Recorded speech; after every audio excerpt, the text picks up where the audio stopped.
Good morning, Nancy.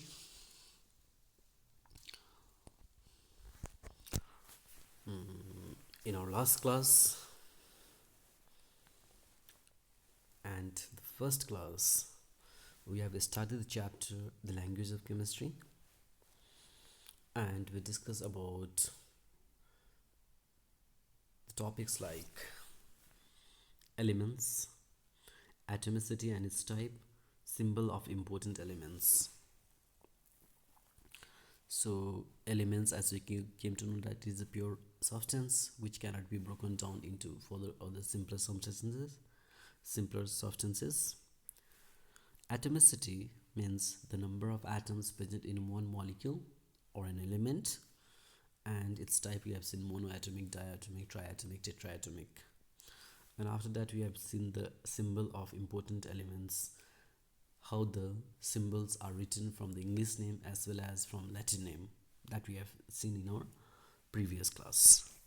Now, today we are going to discuss about these topics like formula or molecular formula, significance of molecular formula, valency, and variable valency. So this topic we are going to cover today. So first, formula. Formula means the symbolic representation of a molecule is known as a formula or molecular formula. So the molecule is represented in a symbolic representation that we call formula. Say for example, in the previous we have seen that the elements are represented by the symbol. Similarly, a formula is used to represent the molecules. Example, these are the molecules. Example, hydrogen, oxygen, nitrogen, bromine, water, carbon dioxide. So these are the example of molecules. Okay, so if you write hydrogen H2 like this, then it understood that it is a molecule of hydrogen. If you write H2O like this, it understood that it's a molecule of water. Fine. So what is the significance of this molecular formula? The molecular formula of a compound has quantitative significance. So from the molecular formula we understand, number one, both the molecule and the molecular mass of the compound. So we can know which molecule is this, as well as we can find the molecular mass as well. Number two, the respective number of different atoms present in one molecule of the compound. So from the molecular formula we can know how many number of atoms are present in a molecule. And number three, the ratios of the respective masses of the elements present in the compound. We can also predict the respective masses. What is the respective masses of the elements that are present in the compound, the ratios? Okay, say for example, in water H2O we have got 2 hydrogen atoms and 1 oxygen atom, so the ratio becomes 2:1.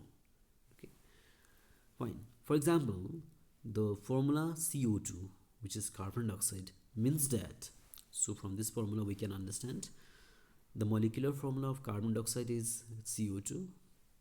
Each molecule contains 1 carbon atom joined by chemical bond with 2 oxygen atom. So from this formula we can understand that there is 1 carbon atom and 2 oxygen atom. The molecular mass of carbon dioxide is 44. Given that the atomic mass of carbon is 12 and that of oxygen is 16, so the molecular mass of carbon dioxide is 44 if the carbon has got atomic mass 12 and oxygen 16. So this calculation of molecular mass we'll see at the end of this chapter. We have got this in the calculation. Okay, so by the time you just remember that from the formula we can calculate the molecular mass of any substance. Fine. Next term, valency, a very important term. Valency of an element. What does valency means? So valency is the combining capacity of an atom of an element. So valency is considered as the combining capacity of an atom of an element. Say for example, we have taken 4 compounds HCl, water, ammonia, and CH4. No, we need to understand the valency from this. Say, for example, in HCl, we can see that one atom of hydrogen is combining with one atom of chlorine. That means the combining capacity of hydrogen in this case is 1, since it is combining with one atom of chlorine. Similarly, the combining capacity of chlorine with hydrogen is also 1, because since it is combining with only one hydrogen atom. Similarly, if you see over here, the combining capacity of this both hydrogen will be 1, since it is attached to oxygen, one oxygen atom. But the combining capacity of oxygen is 2, since it is attached to 2 hydrogen. Similarly, if you see nitrogen, it has been combined with 3 hydrogen atoms, so the valency will be 3. In case of methane, carbon is attached to 4 hydrogen atoms, so the valency of carbon will be 4, since it has combined with 4 hydrogen. This is how we can understand what is valency. We have got now modern definition for valency. Nowadays we used how to calculate the valency of an element.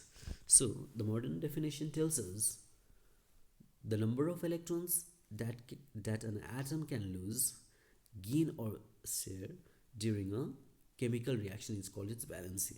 So the number of electrons, whatever number of electrons it can gain, lose, or share during a chemical reaction, that is named as valency. We'll see the example. Say, for example, we have taken sodium, which has electronic configuration. When we write it as K2L8M1, like this. Now it can lose one electron. Since this last electron, one electron can be lost. When it loses one electron, it forms a positive ion. Which becomes only 2,8. Now this positive ion, and since there is a loss of one electron, one positive charge, we call it as monovalent. That means element having valency 1. Similarly, for magnesium, which has got the electronic configuration 2A2, can lose 2 electrons from the outermost, and it can lead to charge 2 positive. And since there is 2 positive or 2 loss of electron, it's a divalent, having elements having valency 2. Similarly, aluminum have got the electronic configuration 2A3. The last 3 electron can be lost, so it will form Al3 plus. Since there is a 3 plus charge, it's a trivalent. Tri means 3. So, and these positive ions that are formed, we call it as cations. So from this we can predict the valency for this element, since on the basis of the number of electrons they are losing. Next, chlorine have got the electronic configuration 2H7. So to be stable, it can gain 1 electron, because for an atom to be stable, it must have electrons in the outermost cell. So if it gains 1 electron, gaining of electron makes it negative, so Cl minus. And since there is gain of 1 electron, monovalent, elements having valency 1. Similarly, if we go for oxygen, it can gain 2 electrons. It will lead to O2 minus, which is a divalent. Next, we have got nitrogen, can have 3 electrons to convert into N3 minus, that is a trivalent.